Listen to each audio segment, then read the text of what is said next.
लड़ेंगे आप? अगर संगठन मौका देती है तो बिल्कुल लड़ेंगे। इसके नाते मैं भविष्यवाणी कर रहा हूं, अब की बार 350 पार।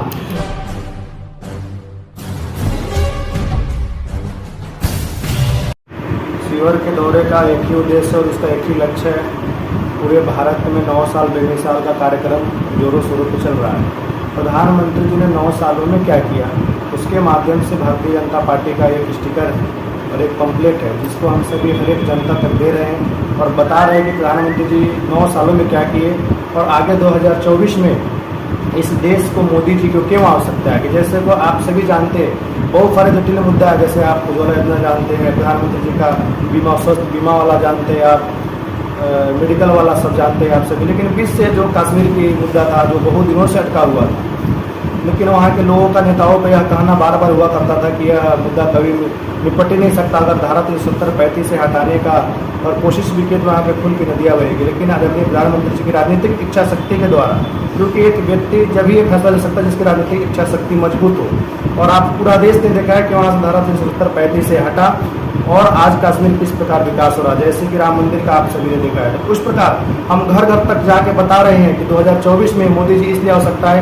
आप सभी ने देखिए कि अमृत महोत्सव देश में मनाया जा रहा है, उसके तहत भारत चांद पे पहुंचने वाला दक्षिणी ध्रुव पे पहला देश है जो यानी अमृत काल के प्रवेश में ही चंद्र की जैसे अमृत वर्षा भारत में हो रहा है। इसलिए आपके माध्यम से जो शिविर का जो मेरा आज दौरा है, आप सभी से निवेदन करने और मीडिया के माध्यम से कि आने वाला 2024 में आप सभी उम्मीदवार कौन है, किसका क्या है, उसे नहीं, कमल छाप पर बटन दबाइए। 2024 में फिर एक बार मोदी सरकार, मोदी जी को इस देश का प्रधानमंत्री बनाइए। विपक्ष का आरोप है कि 9 साल में कोई विकास नहीं हुआ क्षेत्र में जो है।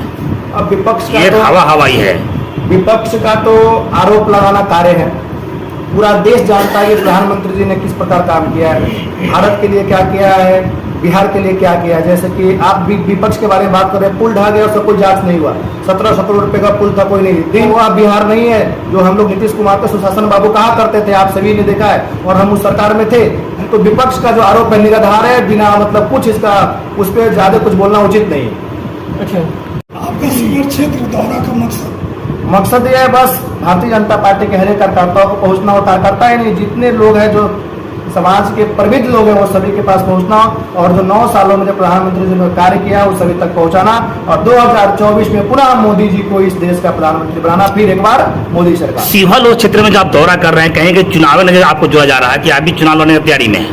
देखिए, साल भर पहले मैं आपसे मिला भी था, आप सभी से यहाँ पे कानूनी जंग न्यूज के द्वारा एक सम्मान समारोह रखा गया था। तो उस समय मैं पार्टी में नहीं था, तो भावी सांसद प्रत्याशी में लिखता था। हर एक का एक मकसद होता है, अगला छुट्टा है। लेकिन संगठन में आने के बाद आप सभी को पता है वो नहीं रहा।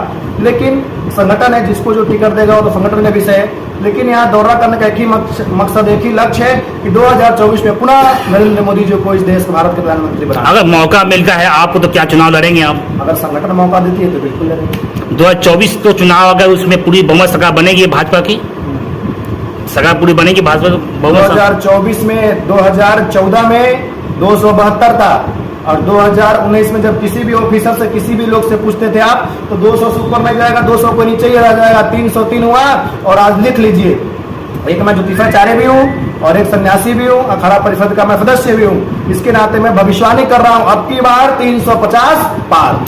2025 में क्या बिहार में चुनाव होगा? क्या भाजपा अपने बहुमत? हाँ, 24 में तो पहले सुपरा साफ हो जाएगा। 40 के 40 सीट में समझिए एक आध मिल गया दक्षिणा उक्षिणा में तो बिहार की जनता, और 25 का तो बात ही मत कीजिए। यह जो सपने में हमेशा मुख्यमंत्री नीतीश कुमार जी प्रधानमंत्री का जो सपना देखते रहते हैं, आपने देखा होगा 26 दलों का मीटिंग पटना में हुआ।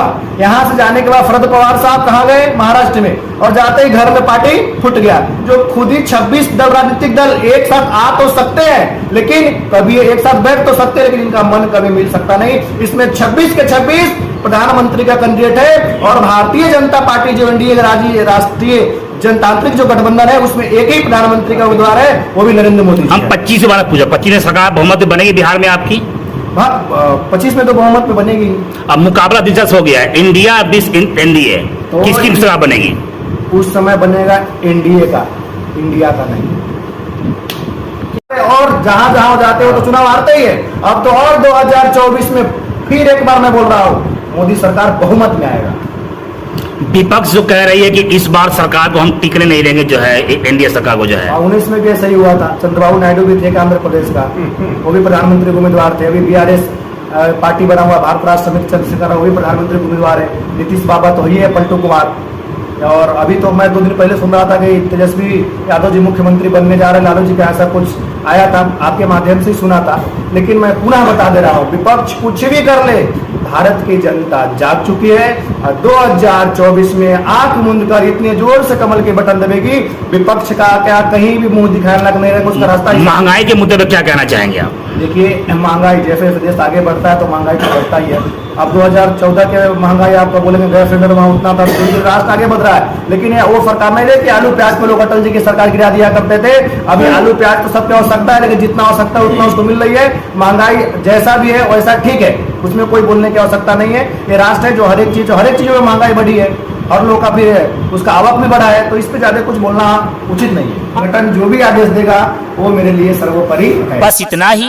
छोटी बड़ी खबरों के लिए आप MH न्यूज चैनल को सब्सक्राइब करें, लाइक करें, शेयर करें। अगर आप इस न्यूज को फेसबुक के माध्यम से देखना चाहते हैं तो आप हमारे पेज को लाइक जरूर करें, और अच्छा लगे तो हमें कमेंट का सुझाव जरूर दें, हम आपके सुझाव का भी स्वागत करेंगे। धन्यवाद।